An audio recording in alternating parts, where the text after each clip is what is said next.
dalal la mais waxtaan bi ci biir pencum ndaw réew mi daanaka la ñu koy yaatalee xóotalee ko fa également aussi en commençant d'abord par seen proposition de loi est-ce que mën nga ma dellu si waatal ci yan circonstances ngeen ko nasee ba teg ko ci pencum ndaw réew mi avant ñuy ñëw ci détails yi ñëwal lu jëm ci wàllum plénière bi. waaw balaa may ñëw sax ci circonstances yi nga xam ne moom lañ ko teg mooy loolu dafa am li ko jur lu tax ñu tey ñuy sàkku di modifier code électoral parce que dafa am en 92 lu ñu tuddee le code consensuel boo xam ne ñëpp parti yëpp ci d'accord au Sénégal teg code électoral boo xam ne gis nañu ni buñ ko doxalee dina am ay transition dina am ay changement régime te du am dara te du am coow 92 lañ ko teg.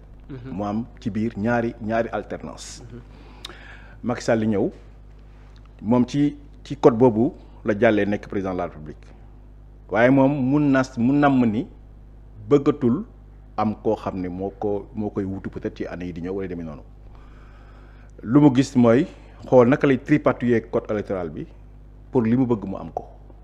mu dem seppi ci ay articles yoo xam ne bu ko changé ay mots sax lay wax dina am lu mu bëgg loolu moo tax L57 mu changé ko.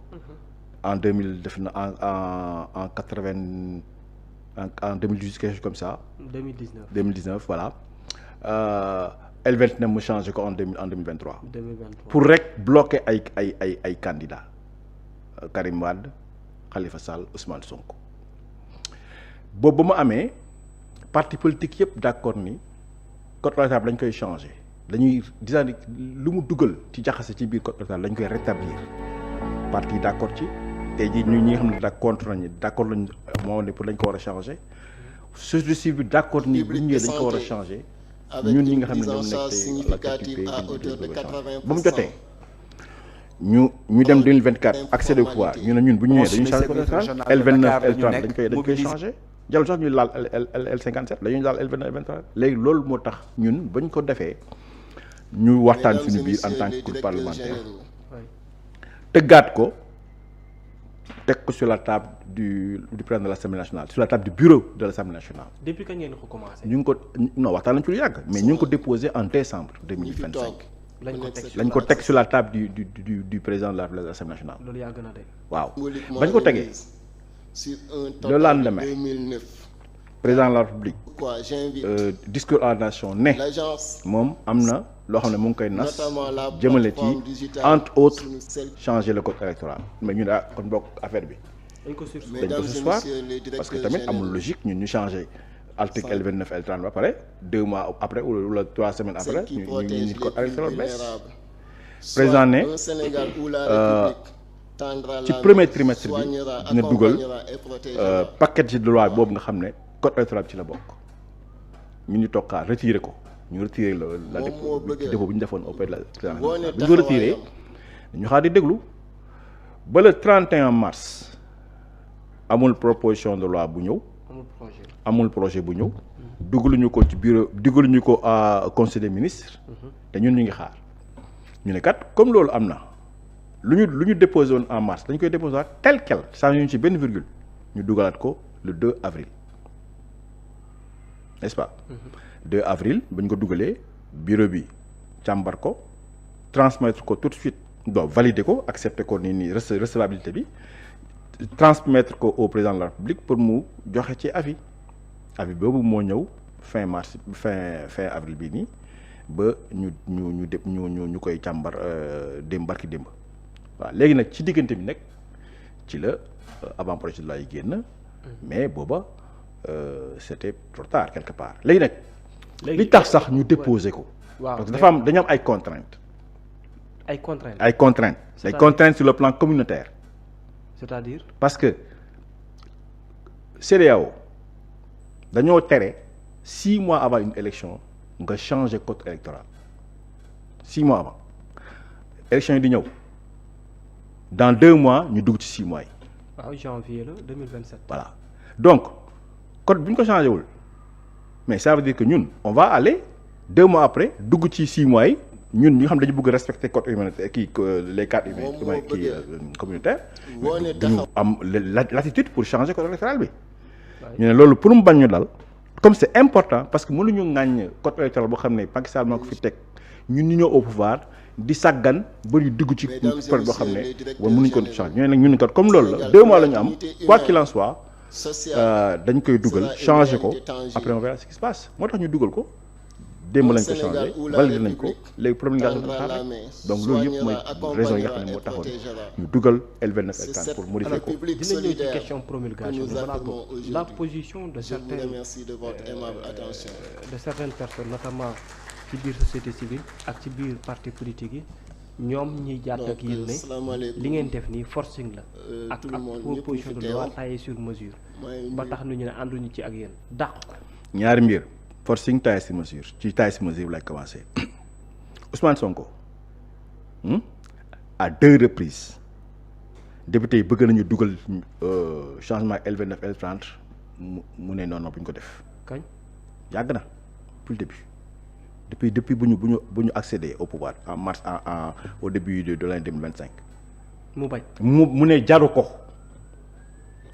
bu fekkoon moom nag lañ koy taillé sur mesure wala moom dafa am risque. sur le plan de sa candidature mais du ko def 2 reprises dugal nañ ko mooy mu ne bi dil ko amul solo c'est pas important bii nii la finalement accepté ñu def ko donc amul benn raison bu ñu ne c'est une loi taillée sur mesure ça c'est la première raison la deuxième raison mooy. éligibilité moo tax ñoom ñu koy. voilà éligibilité dégg nga ministre lu ma Bamba Cissé il a brandi que Ousmane Sonko mi ngi ci biir liste bi électorale. lan moo koy tere nekk candidat lu koy tere nekk candidat mooy ñu génne ko ci liste bi kan moo ko ciy génne ak ban décision moo ko ciy génne donc yooyu yëpp ay tappale la Ousmane Sonko sa candidature ou son éligibilité ne souffre d'aucun doute donc loolu mooy teggi le fait que c'est taillé sur mesure. taillé pour tout le monde xam nga. taillé pour Abdou Sonko. taillé pour ma Penda ma Paate ma Yaabe et cetera parce que ñun ñëpp ci yem ci loi bi. dès l'instant qu'on est inscrit sur le fichier kan du mën a tere Ousmane Sonko moom il est dans le fichier kenn mën na ko tere loolu mooy première chose bi ci kii bi ci éligibilité bi. ci éligibilité bi. beneen bi forcing bi ban forcing. on est allé parce que nee nañ consensus amul. voilà consensus mënul am. l'acquis de Kéba Mbaye en 2020 en 1992. waaw nee nañ war ngeen ko mën a respecter au minimum. non Macky Sall moo ko respecté wul Macky Sall mooy ñëw changer code bi parce que dafa bëgg dindi ay nit. loolu kay moom moo ko respecté wul. léegi ñun le fait que bu bañ ko respecté moom la ñuy rétablir. d'accord n'est-ce pas te loolu bañ koy rétablir. mais ñoom mënuñu ne parce que dafa amul waxtaan nañu.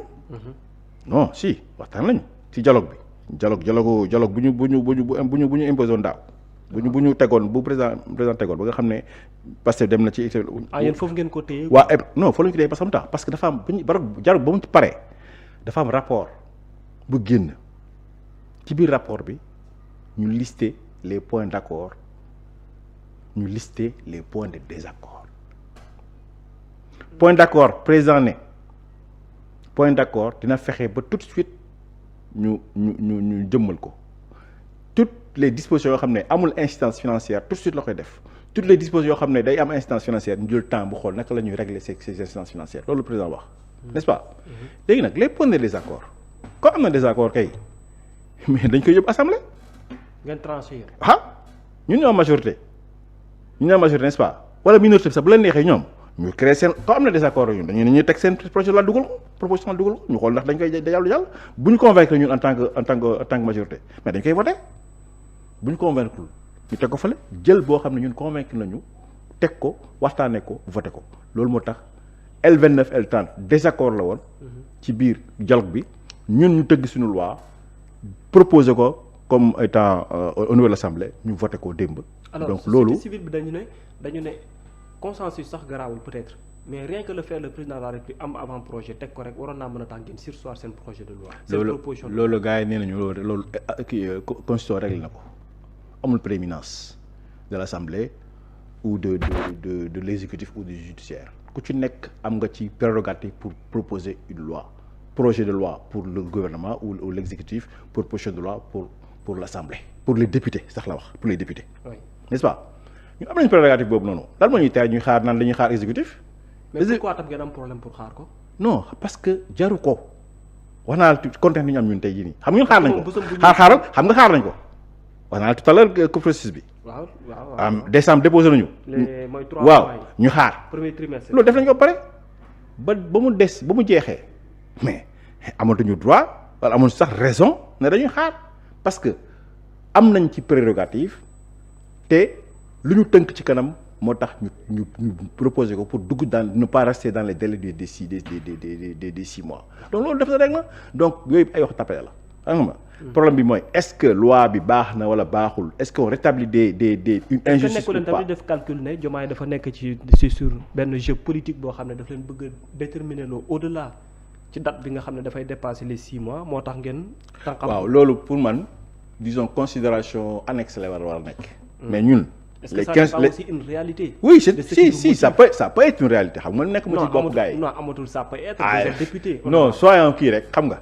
soyons voilà apostrophé quoi. voilà mais ñun dama ne les considérations premières mooy les contraintes qu'on a sur le plan communautaire et le fait que dañu bëgg rétablir les injustices. d'accord te nag xoolal. oui Ousmane Sonko rek du ma ci bénéficier bu fekkee moo ci bénéficier bu fekkee loolu la ñu wax lu mooy dëgg. am na ñoo xam ne ñoom ñu ngi taxaw nii ñoom au contraire ñoom ci bokk bu ñu ko bàyyee nii dañuy kii waaw léegi pourtant ñoom dañuy bokk léegi nii. waaw mais ñooñu tam kenn déggul leen ñu wax. voilà question la loolu baax na ci tegaat aussi mooy question de promulgation. non promulgation réglé promulgation président bu ko réglé bu ko président dafa di man gëm la dina ko promulguer bu ko promulguer wul. mais le président mën na ko promulguer. waaye rien que le fait que rien que le fait ñi am suspicion dina ko promulguer du ko promulguer est-ce que c'est pas déjà un problème. non xam loolu contexte politique bi moo demee noonu. pour dire que fu mu nekk nii on sait bien qu'il y a peut-être quelques différends quelques situations un peu complexes au sein de l'exécutif au sein de la majorité loolu kan ma koy bañ. conséquence bi mooy le fait que non loolu conséquence politique lay nekk tey jii président bu ko promulgué wul assemblée nationale promulgué ko acte très important la. mooy ça veut dire exécutif acté na waaye législatif tamit acté na. waaw mais ñooñu loolu gars yi acté nañu ko pare. loolu c'est pas pour man loolu garaawul nañ ko bañ a layam comme na gars yi do y a des soucis quelque part bien que loolu pour man amagul gàllankoor majeur parce que dëkk baa ngi dox pour man ñi ngi am ay résultats sur le plan économique ñi ngi am ay résultats sur le plan beaucoup de plans quoi xam nga donc loolu amagul gàllankoor c'est juste sur le champ politique que les choses un peu se compliquent un peu qu'il y ait des actes qui se font qu'il y ait quelques apostrophes loolu pour moi c'est le jeu politique qui est comme ça xam nga même bu fekkee c'est au sein de la majorité loolu garaawul xam nga l'essentiel rek mooy le fait que fu ñu jëm ñu bañ a am gàllankoor boo xam ne suba dafay comment dire dafay impacter li nga xam ne fa lañ jëm mooy voilà 2050 comme on dit quoi. alors nan ngeen accueillir ce communiqué du président de la République. ak tamit la mu wax ca cadre avant projet yi parce que boobu yéen a ngi à 24 heures dem ci plénière nan ngeen ko accueillir. non pour man personnellement man de vraiment je l'ai pas accueilli de manière très spéciale très particulière parce que bon xëy na li ñu si jaaxal rek mooy pourquoi la veille ñu déposé nañu koy te loo xam ne mosul am avant projet de loi mooy xaajagul sax dugg conseil des ministres. léegi ban raison moo tax ñu koy poser la veille du jour où on doit avoir la première pour voter loolu pour man acte politique la rek la. maanaam un acte politique. maanaam pour marquer la défiance quelque part au niveau de l'Assemblée nationale quelque part donc ñoom mais loolu ñun on l'accepte défiance day am problème xam nga noonu lañ ko sentir léegi nag bu fekkoon on est dans un cadre normal du ñu sax déposer ay avant projet de loi. dañuy tëgg ba mu ñor ñu dugal conseil des ministres gars yi validé conseil des ministres ñu négocier sur la table assemblée nationale ñu bureau bi xool ko validé ko programmé ñu ñëw voté bu ñu naree amandé ñu amandé bu ñu naree def leen national loolu mooy processus normal léegi nag loolu dañ ko scruté parce que pour des avis pour des questions un peu plus politiques quelque part. pour ne pas dire que vous avez été un peu déçu de cette attitude politique venant du président. waaw de la République. waaw si on peut le dire quand même. parce que du lu normal en fait lu normal loolu waruñu ko def luñ daal dul def waruñu ko def lu ko jarul parce que avant projet de loi soxlawuñu ko parce que loolu mooy boo nee presque avant projet de loi mooy pareeguñu xam nga loolu lay tekki yow mars. digal décembre lañu déposé nga ne premier trimestre naa ko dugal. loolu mooy que yow premier trimestre di nga pare léegi boo ñëwee trimestre bi romb. nga dugal avant projet de loi loolu mooy yow pare ko wala kat li nga dugal da nga bëgg ñenn ñi ñëwaat yokkat ci dara loolu mooy pare ko mais loolu tamit on peut dire que c'est pas ce qu'on attendait quand même. Voilà donc comme loolu na demee ñun encore une fois kenn contrainte ñu am boo ñu permettre ñu on va de l'avant pour que ñu dugg ci li nga xam ne mooy lu jaadu mooy ñu bañ a nekk fii di dem aux élections avec un code électoral boo xam nañu ne baaxul. D'accord. Aïssata Tall Sall à travers elle on sous-entend que ni dañuy def recours. auprès du conseil constitutionnel waaw wax na ko waaw.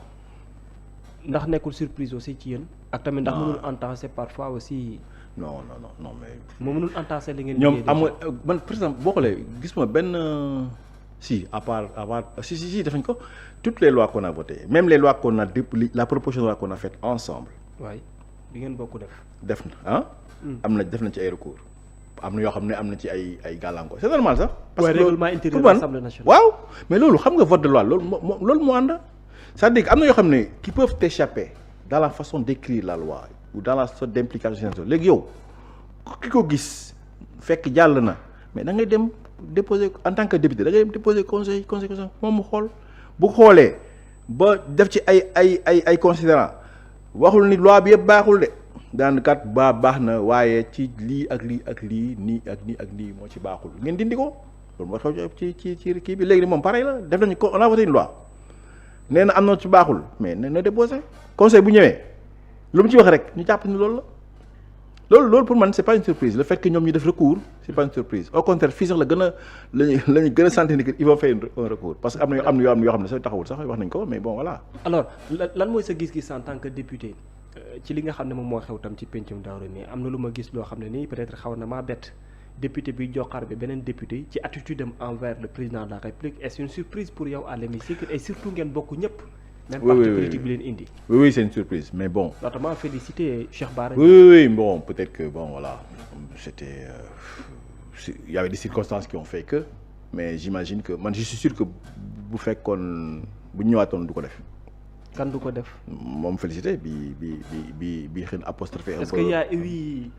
non c'est juste que. débat entre vous après. entre nous débat. incident boobu seen groupe. non pas débat on a commenté un peu après on a parlé avec les uns et les autres. Je qu'est-ce qui s'est dit.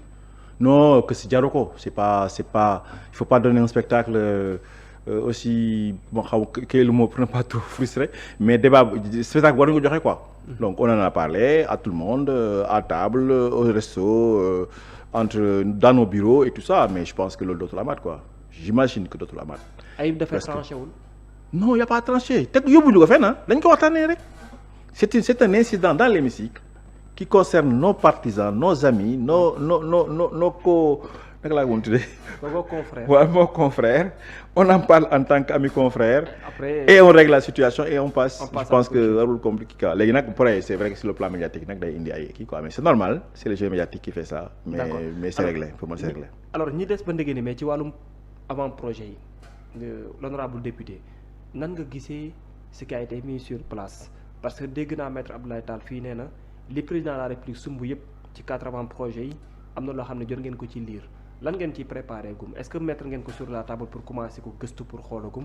lan moo di non mettre parce que ku ci nekk je pense que ni nga ko jotee dinañ ko jëlee di ko man jëlaguma lépp naa. mais en tant que groupe mettaguñ ko sur la table ba ci waxtaanee collectivement loolu amagul. waaw léegi mais dina am.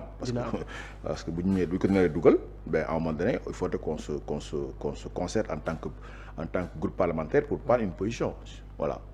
donc mais ku ci nekk personnel individuellement bon comme maître moom Babacar moom avocat la moom xam naa ne moom day gën a gaaw ci moom.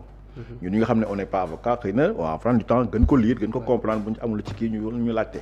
donc noonu lay demee je pense que on est à ce stade.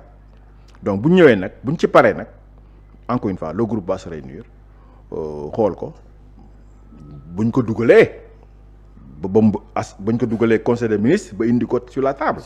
voilà mais loolu comme génn na peut-être qu'on va anticiper sur ça mais loolu defaguñ ko. est-ce qu'il y a possibilité de rejet wala possibilité d'amendement. non rejet du am systématique xam nga lan may am. déedéet. xam nga lan may am analyse du texte xool li ci baax ñu jàpp. li ci xaw a kii ñu amandé.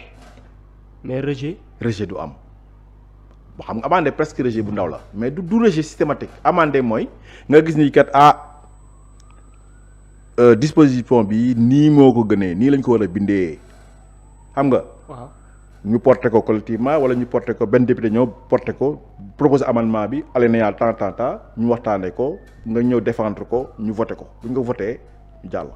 loolu lay demee mais du am rejet amuñu benn raison de rejet en bloc on a intérêt à analyser tous les textes qu'on nous a proposés yëpp mënuñu bon te yëpp day dugg encore une fois yooyu yëpp dafa dugg ci li nga xam ne ñun moom la ñu promettre xëy na calendrier ak planning bi rek moo xooy changé waaw yu ci bëri waaw d'accord yu ci bëri léegi yi des dañ koy comme kii nekk ci woon xëy na dañ koy analyser rek xool ko. lan mooy sa gis-gis ci révision constitutionnelle bi le président de la République ne doit pas être à la tête d'un parti politique ou d'une coalition. loolu c'est bien. Le président de la République peut déléguer également aussi la présidence au premier ministre. waaw il peut diriger également aussi le conseil des ministres lan moo ci sa gis-gis. non loolu c'est conforme avec li ñu waxoon mooy on va un peu renforcer la posture du premier ministre pour mu mën a être comme noonu mu ko waxee woon un premier ministre fort donc loolu tam ci la bokk.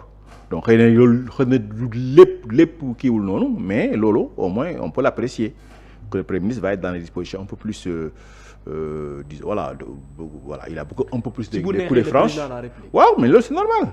c'est la même chose. non c'est pas la même chose. délégué pouvoir peut-être que disposition bi existe wuloon mais jusque là aussi il est toujours dépendant du président de la République. waaw léegi loolu en fait xam nga ñun mënuñu d'un seul coup de baguette magique ñu basculer comme ni ñu ko bëggee woon de manière non il faut y aller progressivement. donc comme ne naka laa ko apprécier. donc j'apprécie léegi nag xëy na est-ce qu'il faut aller plus loin. Pourquoi pas on verra. Il faut pas aussi chambouler tout d'un seul coup xamuñu fu ñu jëm donc loolu pour moi c'est une très bonne chose maintenant il faut aller plus loin peut-être il faut attendre la pratique pour xool comment ça se passe comment les choses vont avancer comment ça va être apprécié et puis voilà donc voilà coup de pouce là donc moi je pense que c'est une bonne chose. Alors pour ce qui est des partis politiques également aussi. waaw parti politique changement yi ñi fa annoncé tamit bokk na ci ne da ngay joxe caution ba noppi doo ko dem def retrait ci li nga xam ne moo di peut-être parrainage ak yooyu noonu mais tamit bulletin unique yi nga xam ne nii wax nañ ko ci ak